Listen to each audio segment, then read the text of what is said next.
Once upon a time, in a quiet village nestled among rolling hills, there lived three true friends, Taro, Hiro, and May. They were inseparable, always seen together, and their friendship was the talk of the village. Taro was a farmer, strong and diligent. He toiled in the fields from sunrise to sunset, tending to his crops with love and care.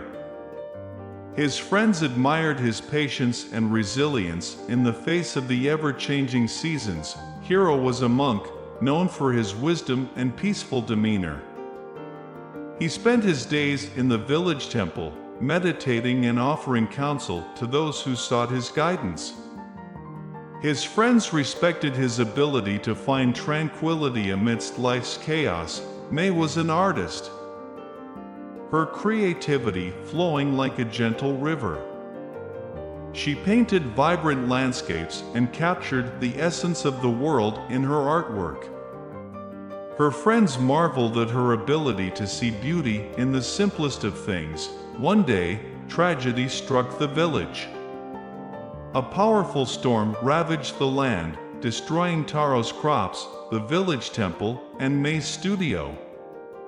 The villagers were devastated, their homes in ruins, their spirits crushed. In their hour of need, Taro, Hiro, and May came together. Taro used his strength to rebuild the village, tilling the land anew with unwavering determination. Hiro offered solace and guidance, helping the villagers find peace and hope amidst the chaos.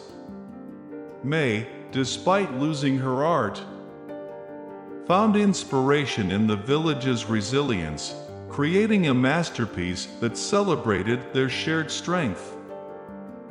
As the days turned into weeks, the village began to thrive once more, and the friends' actions became legendary. They embodied the essence of true friendship, each complementing the others. Taro's strength, Hiro's wisdom, and May's creativity combined to create a force that lifted their village from despair. In the end, the villagers realized that true friendship was not just about laughter and joy in good times, but about supporting and uplifting each other in times of adversity. Taro, Hiro, and May showed them that through unity and selflessness, they could overcome any challenge that life threw their way. And so, in that quiet village, the story of the three true friends lived on as a reminder that friendship was not just a bond of words, but a profound connection of hearts and souls, capable of weathering the storms of life and emerging stronger, wiser, and more beautiful than before.